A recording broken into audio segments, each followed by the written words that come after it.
The papers in my hands shook like leaves in a storm. Custody battle. Those two words changed everything. After 12 years of raising my grandson Tommy alone, his real dad wanted him back. The same man who ran away when Tommy was just a tiny baby now wanted my smart little boy. If you're watching this, please subscribe and tell me where you're from. I'm Betty Johnson, and at 69 years old, I thought I knew what betrayal looked like. Boy, was I wrong. But before I tell you about the court fight that almost broke us, let me tell you how this crazy story started. It was June 3, 2012. The doorbell rang at 3:15 in the morning. You know that time when nothing good ever happens. My daughter Sarah had been sick for months fighting cancer. She was only 25 years old and so brave. But that night she lost her fight. The doctors said she went peacefully in her sleep. Her husband Mike called me crying. "Betty, Sarah's gone. Our beautiful Sarah is gone."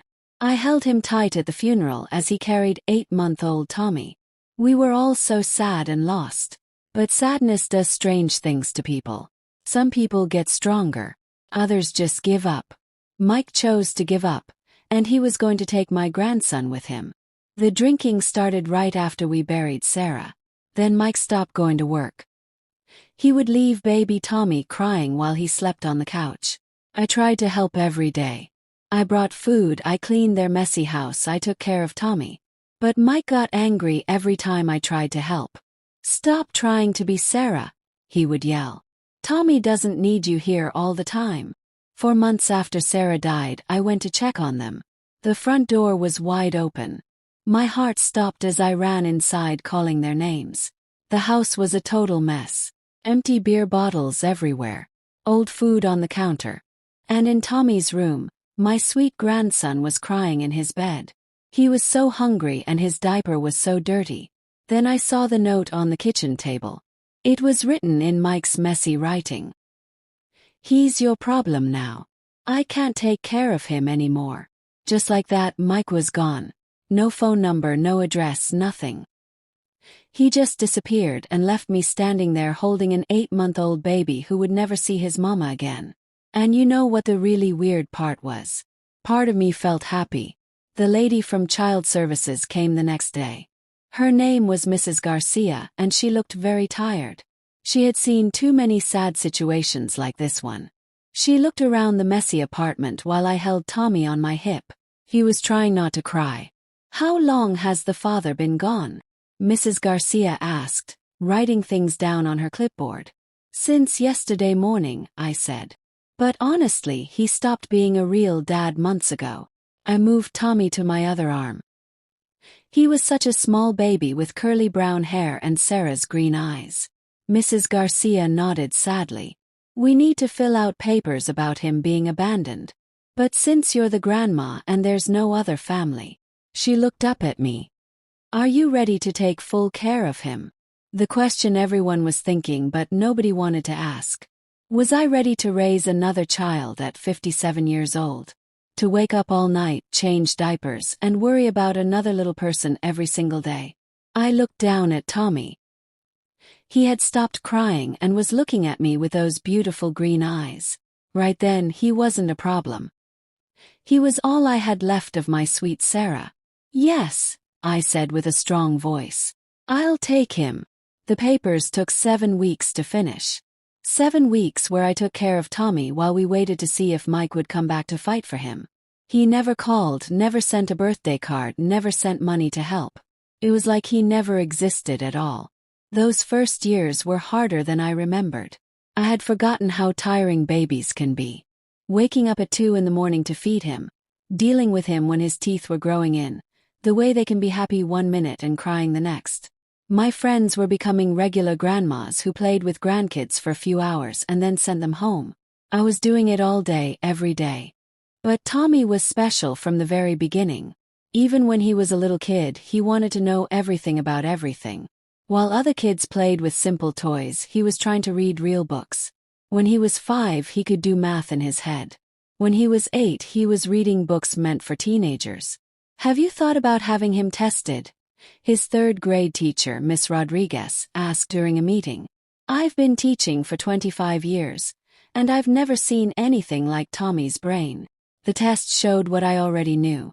Tommy was what they called super smart, with a brain that worked better than 99% of other kids. The school people said he needed special classes, extra help, maybe even skip grades. But I had learned something important about really smart children. They needed love and a stable home just as much as they needed smart things to learn. And after losing his parents when he was so young, a stable home was exactly what Tommy needed most. So we found our way. I worked part-time doing books for a doctor's office, which let me pick Tommy up from school and pay for the special classes that kept his brain busy. We spent evenings reading together, doing puzzles, and talking about everything from how rockets work to why people act the way they do. The years went by so fast. Tommy grew from a curious little boy into a brilliant young man who could talk about science with adults and solve math problems that made my head hurt. But more important than being smart, he was kind, funny, and even though his brain was amazing, he was still a normal kid in all the ways that mattered. That's why what happened on his 13th birthday caught me totally off guard. "Grandma, I need to tell you something," Tommy said, putting down his fork at our birthday dinner. We were at Tony's Pizza, his favorite restaurant, celebrating another year together. 13 years old. Where had all the time gone? "You know you can tell me anything, sweetie," I said, but something in his voice made me nervous. Tommy had been secretive for the past few months, spending hours on his computer working on what he called a special project for school. He took a deep breath. "Remember that computer game idea I told you about? The one that helps kids learn math better?" He nodded. Tommy had been excited about making learning fun ever since he helped a kid in his class who hated math. "Well, I didn't just think about it. I actually made it. And a big game company wants to put it in their store." My fork fell onto my plate with a loud noise. "What does that mean exactly?" Tommy's eyes were bright with excitement and worry. "It means they want to sell it in their app store. And if lots of people buy it, they want to give me money for it." I stared at my grandson, this amazing young man who kept surprising me every day. "Tommy, that's incredible. But how did you even know how to make a computer game?" He smiled like he was a little embarrassed. "YouTube videos mostly, and some online classes. Oh, and I talked to some game makers online who helped me with the hard parts." Wait. I held up my hand trying to understand this. "You've been talking to adult strangers online." "Tommy, we've talked about being safe on the internet." I know. But Grandma, this is real. I have all the papers, the contracts, everything. Mr. Peterson from the computer class at school helped me check it all. Over the next 2 hours, Tommy showed me everything. The months of planning, the online classes, testing the game with kids at school, and yes, following all the right rules with help from his teacher. My 13-year-old grandson had basically started his own business. "They want to give me $35,000 to start," he said quietly as we shared ice cream. "But if the game does really well like they think it will, it could be much more." I almost choked on my ice cream. $35,000. That's just the beginning, Grandma. The learning games business is huge. And my game really does help kids learn math better. The test results were amazing. That night, I lay in bed staring at the ceiling, trying to understand what had happened. My little boy, because no matter how tall he got or how smart he was, he'd always be my little boy, had just made a deal with one of the biggest game companies in the world. The next few weeks were crazy. Phone calls with lawyers, meetings with game company people, interviews with a newspaper about the teen game genius from Phoenix, Arizona. Tommy handled it all like a grown-up, but I could see it was making him tired and stressed. "Are you sure you want all this attention?" I asked one evening after he finished talking to a TV reporter. "We could always keep things quiet and focus on school." Tommy looked at me with an expression that reminded me so much of Sarah it took my breath away. "Grandma, this could change everything for us. For kids who hate learning, for our future. I want to do this." And that's when I realized my grandson wasn't just smart. He was brave in a way I'd never been. Where I might have chosen the safe way, he was willing to try something new because he believed in helping other people. The game came out 3 weeks later. In the first day, 8,000 people downloaded it. By the end of the week, it was on the front page of the education section. By the end of the month, Tommy Johnson had become the youngest person ever to make a six-figure deal with a major gaming company. My quiet life in Phoenix was about to become anything but quiet. The first sign of trouble came disguised as good news. A big TV network wanted to do a story about Tommy for their Young Heroes show. The producer, a nice lady named Jennifer Walsh, said they wanted to focus on Tommy's inspiring story. A brilliant teenager making games to help other kids learn better. "We'd love to interview both of you," Jennifer explained on the phone. "The grandma who raised a game-making genius. It's exactly the kind of heartwarming story people love." I should have been more careful. I should have asked to see the questions first. Should have been ready for what was coming. But honestly, I was so proud of Tommy that I wasn't thinking about problems. The interview was planned for a Friday afternoon in our living room. Jennifer and her camera crew came right on time, setting up big lights and cameras that made our small home look like a TV studio. Tommy was nervous but excited, wearing the new red shirt we'd bought just for this. The questions started nice and easy. Tommy's idea for the game, how he made it. His hopes for helping other students. He was smart and passionate, explaining complicated computer stuff in ways that anyone could understand. Then Jennifer turned to me. "Betty, tell us about raising Tommy by yourself. It must have been challenging, especially recognizing and helping his special gifts." "It was the greatest joy of my life," I answered honestly. "Tommy has always been special, not just because of his big brain but because of his kind heart. He really wants to make the world better." "And Tommy's parents?" Jennifer asked like it was no big deal. "I understand they're not around." The question I had been dreading. Tommy and I had talked about this. We agreed to keep the explanation simple and private. Tommy's mother, my daughter Sarah, died when Tommy was just 8 months old, I said carefully. "It's been just the two of us since then." "And his father?" I felt Tommy get tense next to me on the couch. "He wasn't able to take care of Tommy after Sarah died. It was better for everyone that I raised Tommy." Jennifer leaned forward a little. "So he gave up custody willingly." "The situation was complicated," I said, hoping she would understand that we didn't want to talk about this anymore. But Jennifer kept asking questions. "According to what we found, there's no record of official custody papers or voluntary giving up of rights. In fact, it looks like Tommy's father, Mike Rodriguez, just disappeared after your daughter's death. Would you say he abandoned his son?" The word abandoned hung in the air like a bomb about to explode. I could see Tommy's face start to crumble. We had never used that word before, even though it was exactly what had happened. "I think that's enough about personal things," I said firmly. "We're here to talk about Tommy's achievement." But the damage was done. Jennifer finished the interview professionally, but I could see the look in her eyes that said this wasn't going to be the happy story we expected. The story aired 2 weeks later. While most of it talked about Tommy's brilliance and the success of his game, there was a big part about his tragic backstory. The son of a nurse who died of cancer, abandoned by his father, and raised by a heroic grandmother who gave up everything for her grandson's success. It was all true, but the way they told it made me uncomfortable. Tommy's story wasn't tragic. It was triumphant. Yes, he had faced challenges, but he had beaten them with grace and determination. More interviews came after that. Tech blogs, education magazines, even a podcast about young business owners. Each time the story got a little more dramatic, the details a little more specific. And that's when the lawyers started calling. "Mrs. Johnson, this is Robert Kim from Harrison, White & Associates. We represent Mike Rodriguez regarding his son, Tommy." My blood turned cold. After 12 years of silence, he was coming back. "Mr. Rodriguez has been following his son's recent success with great interest," the lawyer continued. "He's concerned about Tommy's well-being and believes it's time to rebuild his relationship with his father." I sank into the nearest chair. "Where has he been for the past 12 years? Mr. Rodriguez went through a very difficult time after losing his wife. He's since gotten the help he needed and is now able to provide a stable, loving home for Tommy." Stable, loving home. The words felt like lies coming from this stranger's mouth. "He abandoned Tommy," I said quietly. That's one way to look at it.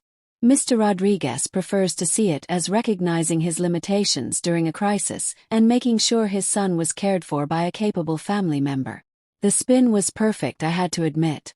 Turn abandonment into sacrifice. Make the bad guy look like a hero. What does he want? I asked, though I already knew the answer. Full custody of his son. We'll be filing papers within the week. After I hung up, I sat in my quiet kitchen, staring at the wall where I'd hung 12 years of Tommy's artwork, school photos, and achievement awards. Every milestone Mike had missed, every moment of joy and struggle we'd shared, every night I'd stayed up with a sick child or helped with homework or just listened to his dreams and worries.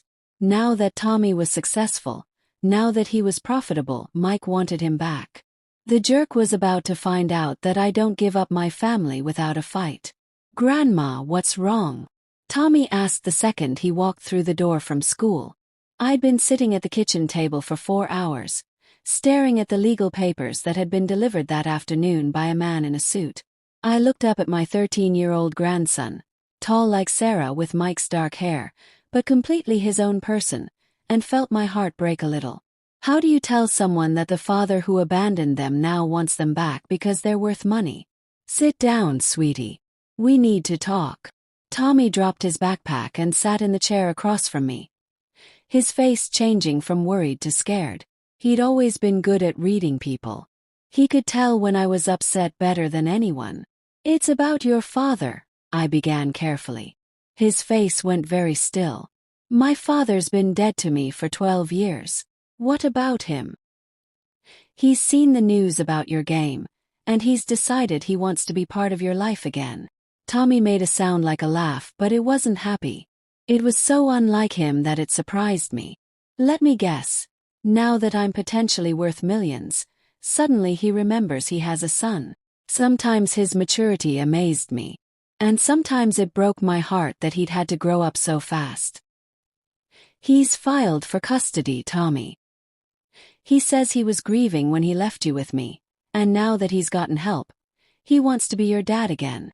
The papers made noise as I slid them across the table. Tommy read through them with the same careful attention he gave to everything else, his expression getting angrier with each page. This is garbage, he said finally. Pure manipulation. Look at this language. Temporary placement during a crisis. Ensuring the child's welfare during the defendant's breakdown. He's trying to rewrite history. Do you understand what this means? It means we're going to court. And it means I have to decide whether I want anything to do with the man who left me when I was 8 months old. He looked up at me and I saw Sarah in his eyes. That stubborn determination that had gotten my daughter through nursing school and would have carried her through anything life threw at her. What do you want, Tommy? Really? He was quiet for a long moment, and I could practically see his brilliant mind working through all the implications. I'm curious about him, he admitted finally. I've always wondered what he was like, why he made the choices he did. But Grandma, you're my family. You're the one who raised me, who taught me everything important, who believed in me even when I was being difficult. You've never been difficult a day in your life. He smiled at that. Remember the great math homework rebellion of 5th grade when I refused to do the easy problems because they were too boring? That wasn't difficult. That was reasonable. See, that's exactly what I mean. You've always understood me, always supported me, even when other people thought I was weird or too smart or too much. I reached across the table and took his hand. You are never too much, Tommy. You're exactly who you're supposed to be. So we fight this. We fight this. What I didn't tell him was that I'd already called the toughest family lawyer in Arizona. What I didn't tell him was that Mike Rodriguez had big advantages in this case. Biological father, claims of getting better, and most importantly, the money to provide for Tommy that I, on my part-time salary, simply couldn't match. What I didn't tell him was that I was terrified. The first meeting with my lawyer was scary. Her name was Diana Martinez, a small woman in her 50s with gray hair and sharp eyes who came highly recommended for cases about parental rights. I'll be honest with you, Betty, she said after looking at the custody papers. This is going to be difficult. He's the biological father, which gives him big legal advantages. The abandonment angle is our strongest argument, but his lawyers are already calling it temporary inability to parent due to grief. For 12 years. That's the weakness in their case. No reasonable person disappears for 12 years and then suddenly becomes Father of the Year. But here's what worries me. They're going to argue that you've been keeping Tommy away from his father, preventing contact, possibly even hiding where you lived. That's ridiculous. He never tried to contact us. Can you prove that? Do you have records of attempted contact that you refused? I shook my head and Diana made a note. They're also going to point to the money difference. Your modest income versus his ability to provide for Tommy's education, his future. His needs as a young man with exceptional potential. Since when is love measured in dollars? Diana's expression got softer.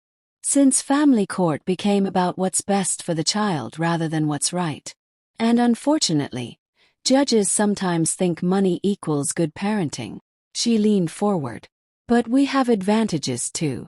12 years of documented care, school records showing Tommy's success under your guardianship, and most importantly, Tommy's own voice.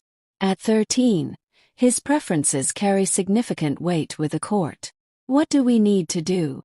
Document everything. Every birthday he missed, every school event, every milestone. We need to show a pattern of complete absence, not temporary grief. And we need character witnesses. Teachers, neighbors, family friends who can testify to your relationship with Tommy and the stability you've provided. As I drove home from Diana's office, I realized that the next few months were going to test everything Tommy and I had built together. But I also realized something else. I wasn't the same woman who trembled at the thought of raising an 8-month-old baby 12 years ago. I was a woman who'd successfully raised a brilliant, kind, successful young man despite overwhelming odds. And I wasn't about to let anyone take him away from me now. The courthouse felt like entering a different world. All fancy marble and dark wood, quiet voices and clicking high heels. Tommy walked beside me, looking too grown-up in his navy blue suit and tie, holding the folder of documents we'd prepared for our first hearing. "You okay?" I whispered as we found seats in the hallway outside courtroom 2A. He nodded, but I could see he was nervous. Just worried. I've never seen him before, you know. I mean, I have baby pictures of him holding me, but I don't remember him at all. Before I could answer, Diana appeared next to me. "They're here," she said quietly. I turned to see a man in an expensive suit walking down the hallway with 2 lawyers on either side of him like bodyguards. Mike Rodriguez at 35 looked nothing like the grieving young widower I remembered. His hair was perfectly styled. His clothes screamed money, and he walked like someone who was used to getting what he wanted. When his eyes found Tommy, his face changed. For just a moment I saw real shock, maybe even emotion. His son had grown from a baby into a young man, and he was seeing him for the first time in 12 years. But then his expression hardened as he looked at me. "That's him," Tommy whispered. "That's him." He studied his father with the same analyzing look he gave to everything else. "He looks successful." That was exactly what worried me. Inside the courtroom, we sat at the plaintiff's table while Mike and his legal team took their seats across the aisle.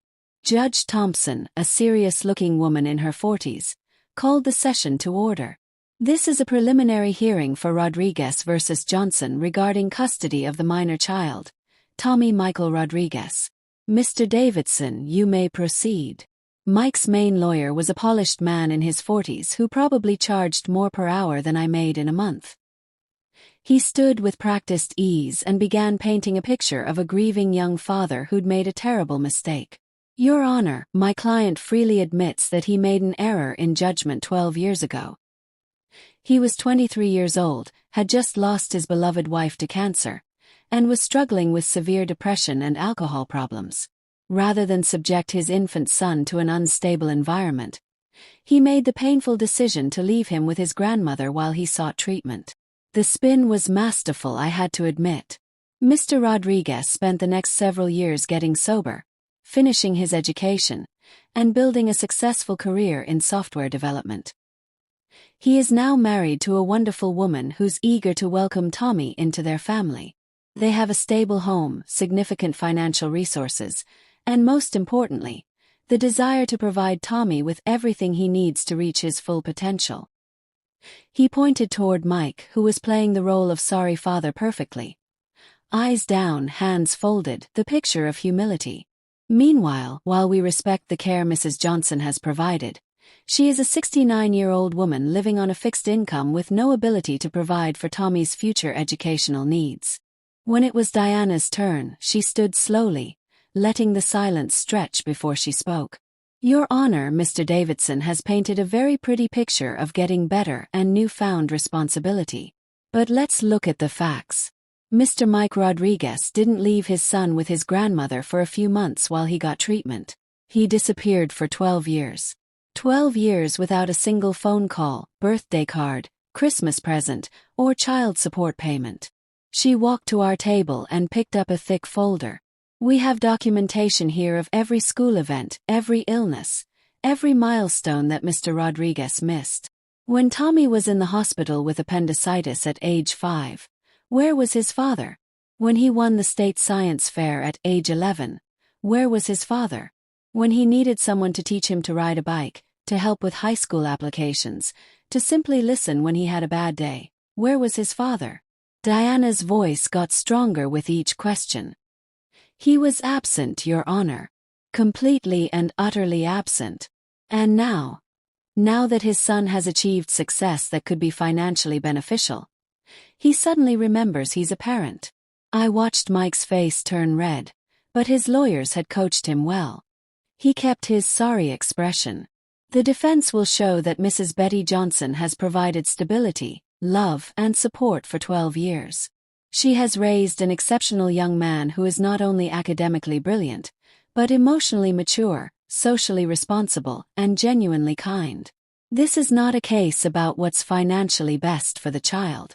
It's about what's emotionally and psychologically best. Judge Thompson listened to both sides, made several notes, and finally spoke. This is clearly a complex case with valid arguments on both sides. Before I make any preliminary decisions, I want to hear from the minor child himself. Mr. Rodriguez, please approach the bench. My heart stopped as Tommy stood up. This was it. The moment when my brilliant grandson would have to choose between the security he'd always known and the curiosity about the father he'd never really had. As he walked toward the judge, I found myself holding my breath, knowing that everything we'd built together was about to be tested in ways I'd never imagined. But I also knew something Mike Rodriguez didn't understand yet. Tommy might share his DNA, but he had Sarah's heart and 12 years of my stubborn determination running through his veins. And he was nobody's burden. Judge Thompson studied Tommy with kind but serious eyes. Tommy, I understand this is a difficult situation. You're old enough to have your voice heard in these proceedings. Can you tell me about your relationship with your grandmother? Tommy stood straight, his voice clear and steady. Your Honor, my grandmother saved my life, not just by taking me in, but by believing in me every single day for 12 years.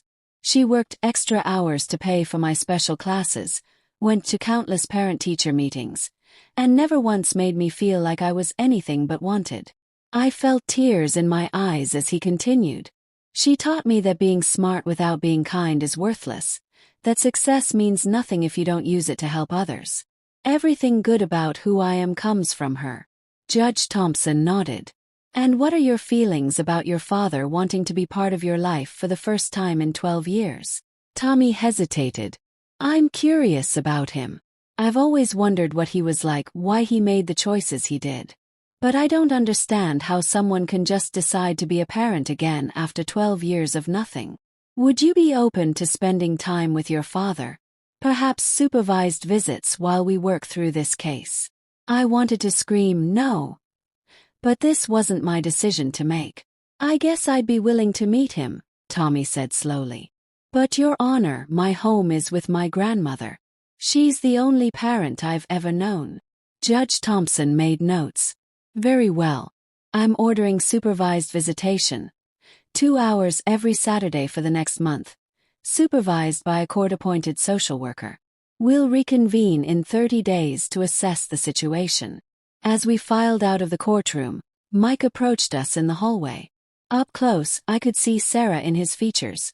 The same high cheekbones, the same stubborn chin that Tommy had inherited.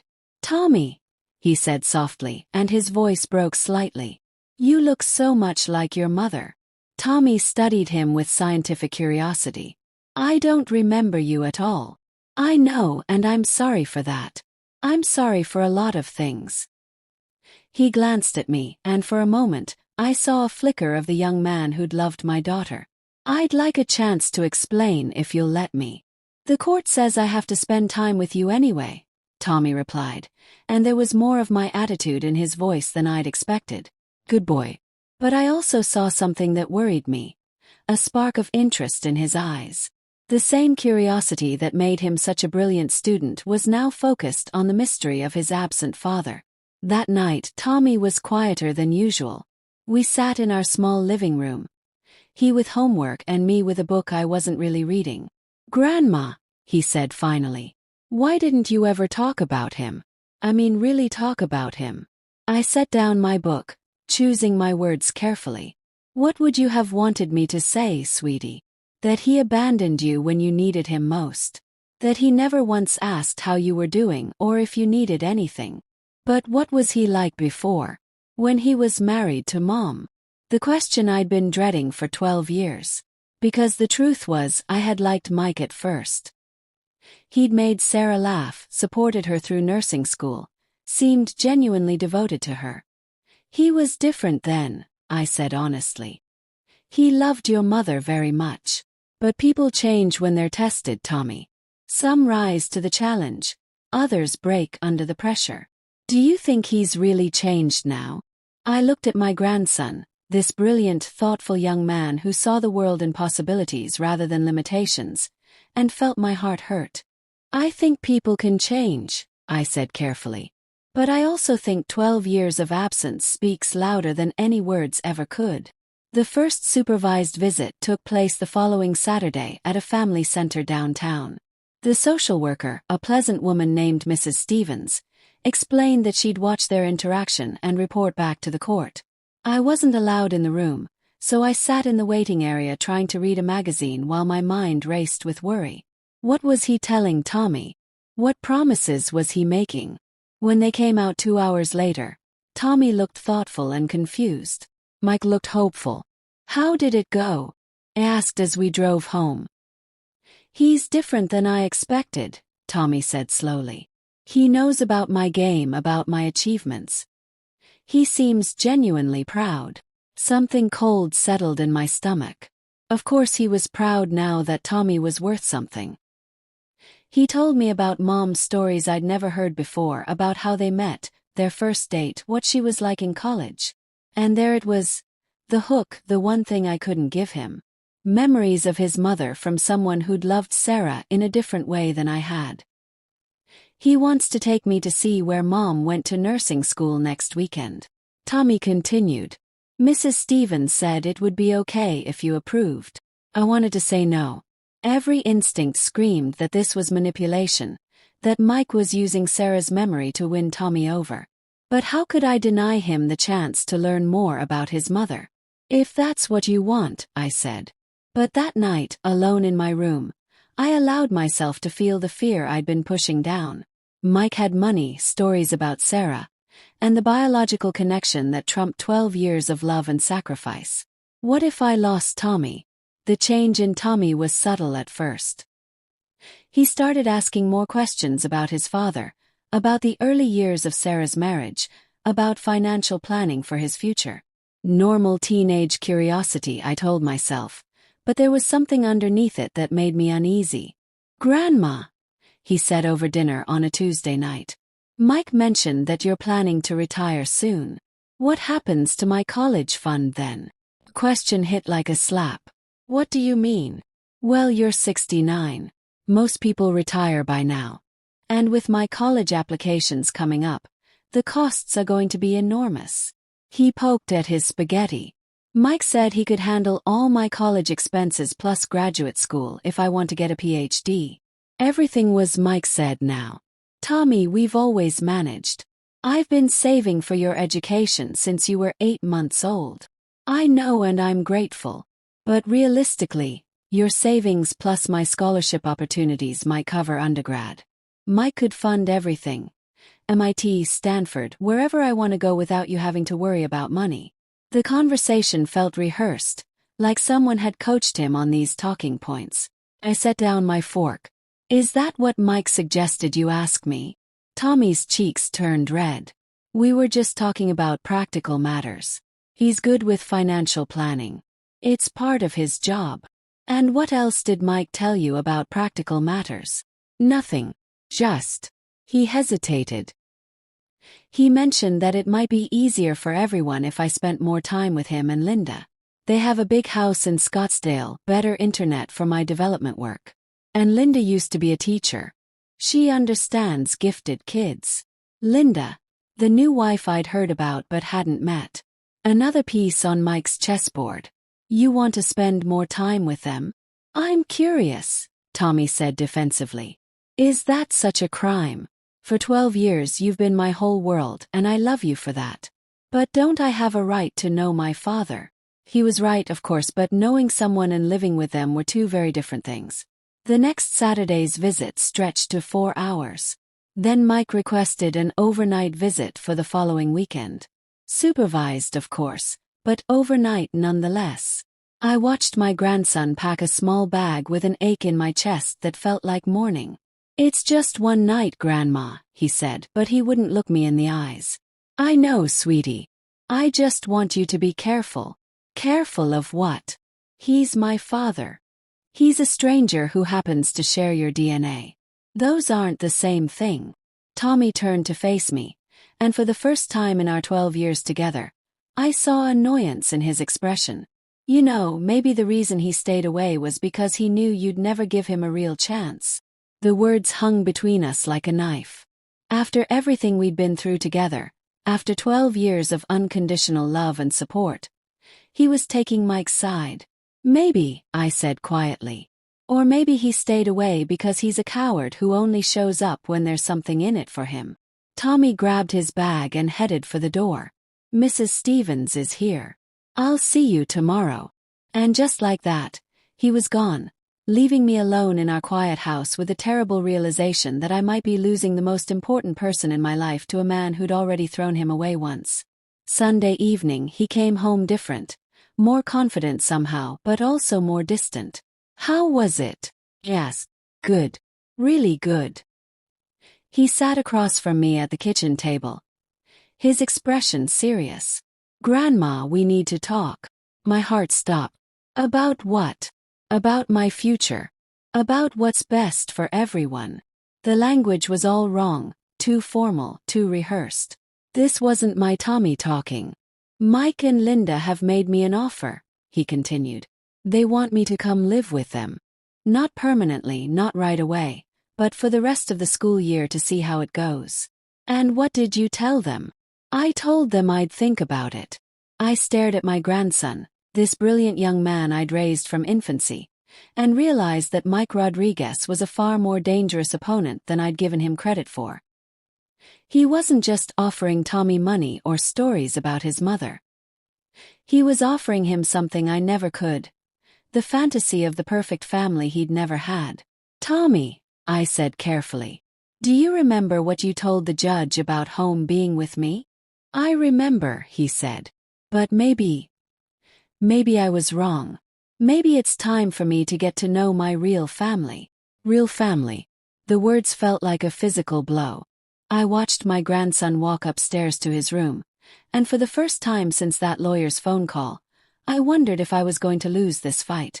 But more terrifying than losing in court was the possibility that I'd already lost something far more important. Tommy's heart. The knock on my door came at 7 p.m. on a Thursday, just as I was settling in with a cup of coffee and trying not to think about how quiet the house felt without Tommy's laughter. He was at Mike's for his 4th overnight visit this month, and the silences between us were growing longer. Diana Martinez stood on my porch, looking grim. We need to talk, she said. May I come in? I led her to the living room, my stomach already churning with dread. I got a call from opposing